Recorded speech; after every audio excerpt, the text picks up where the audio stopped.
Daniel Libeskind is among the world's best-known living architects. Yet he was 55 before his first building was completed. He's master planner of the world's best-known building project, the World Trade Center site. Yet his first American building is not in New York. From Manhattan to the Rocky Mountains, we follow Libeskind on a journey with more twists and turns than his breathtaking buildings. It is immortality. It's about God. It's about the divine. It's about light. It's about the cosmic place. Where are we here? I think that's the real ambition of great architecture.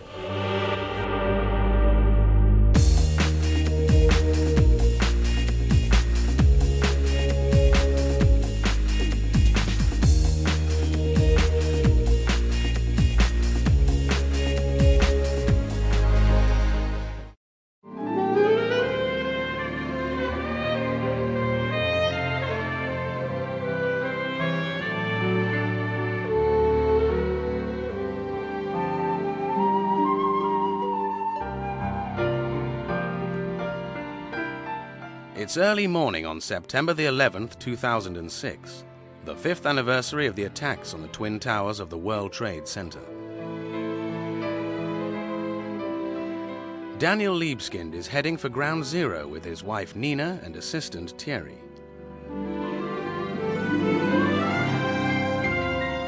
As dawn breaks, an army of TV crews camped on a rooftop overlooking the site is already up and running. The man charged with rebuilding Ground Zero is in high demand from the world's media on such a day. It's September 11th, not yet 8:46 when the first tower was struck, and it's a beautiful day, just like 5 years ago. And we are standing in front of Ground Zero, and it shows you the magnitude of the tragedy. It's not just abstraction. It's 3,000 people who died here.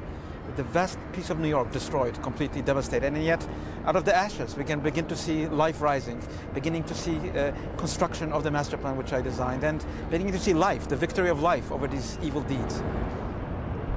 It's a very emotional day because you feel it viscerally.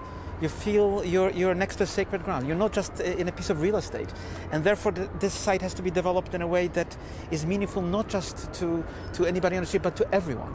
And there might be a political answer to these attacks or military, but this is a cultural answer to these attacks. Well, I was an immigrant to New York, and I'm an immigrant to America with my parents, and I arrived by ship just here at the Statue of Liberty, and looked at that skyline. I couldn't believe that human beings could build such a thing. I couldn't believe that human beings have actually been able to build buildings that look like this, because, even with all the pictures I had, I couldn't believe what reality of New York is really like. My father worked as a printer, for 30 years. Came from the Bronx by subway here. My brother-in-law worked at the Port Authority in the towers, and I went to school of architecture just around the corner here when the World Trade Center was being built. We used to come down to the site to look at this incredible construction. So this is very personal for me. It's not something abstract. It's not something that happened to someone else. It's something that happened to me. And to be able to contribute to it creatively is really a privilege.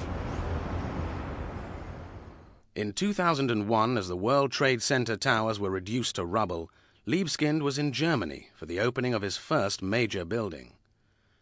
The events of that day marked a turning point in his life.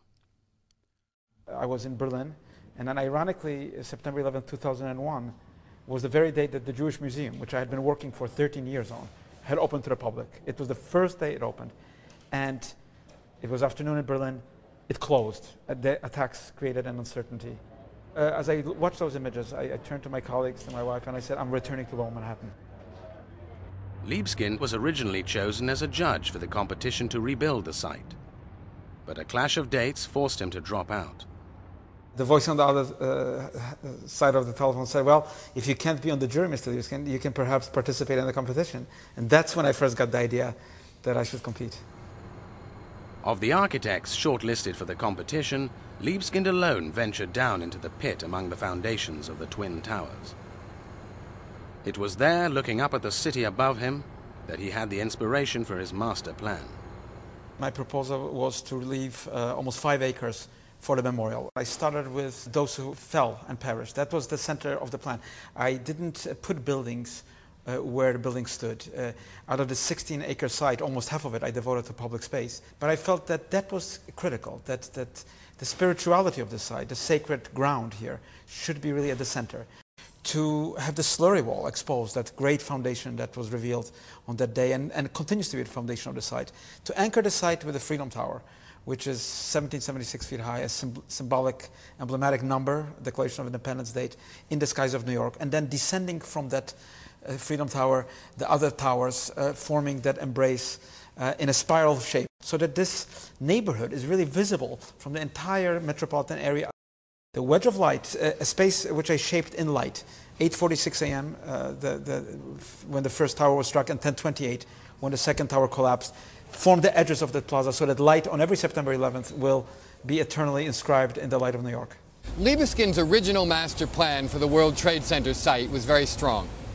He's one of the only people who understood the need to weave together commemoration and renewal, to weave together a sense of the awesome and a sense of the everyday, so that the city could renew itself commercially, but could also commemorate in a very powerful way.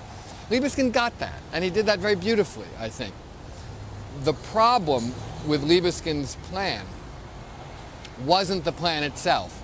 It's that once it was chosen, the people who selected it then didn't really fight to hold on to it. And they let it be eaten away at, and the corners cut, and compromises here and there, so that sooner than anyone expected, there wasn't enough of the plan left. As a master planner, all I can do is really create a kind of the vision, the score for what could happen. And of course, I didn't win all the battles.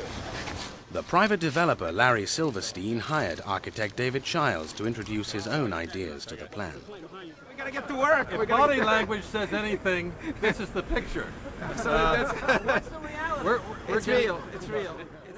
The occasional public display of unity for the media could not hide the acrimonious battles taking place between the two parties.